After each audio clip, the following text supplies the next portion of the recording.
The U.S. military with NATO are making advancements in the Arctic now to try to counter Russia and all the advancements that Russia's made in the Arctic over the past few decades.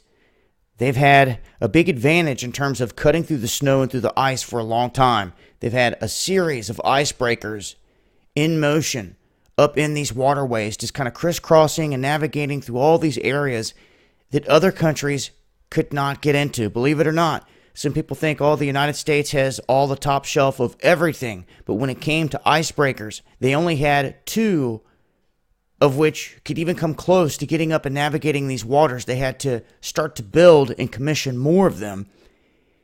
And Russia was just way ahead of the pack in terms of their number of icebreakers. Now, they could obviously send one of those icebreakers out into an area and then have a whole line of military vessels following it. So it could just cut the path. They could have multiple ones out there cutting multiple paths.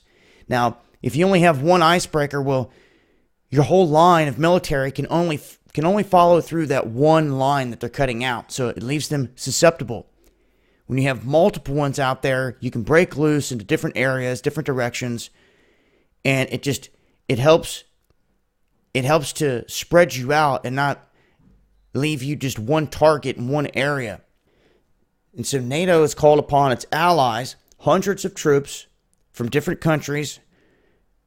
You have France in there, other European countries, sending troops here to train for this specific task of trying to counter Russia in the Arctic. So first things first, they have to adapt to dealing with the cold. This is something that Russia's been doing for a long time. And then they have to learn how to navigate through that with their troops, with their equipment, with their newer technologies.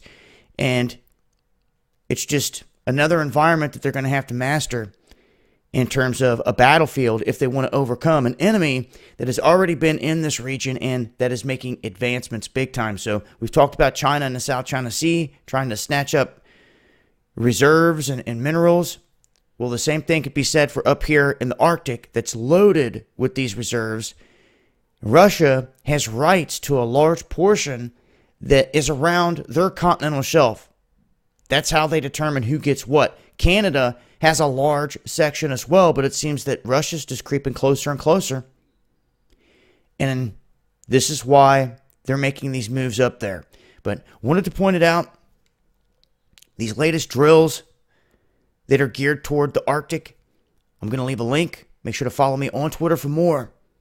It's been Dabu7. Peace.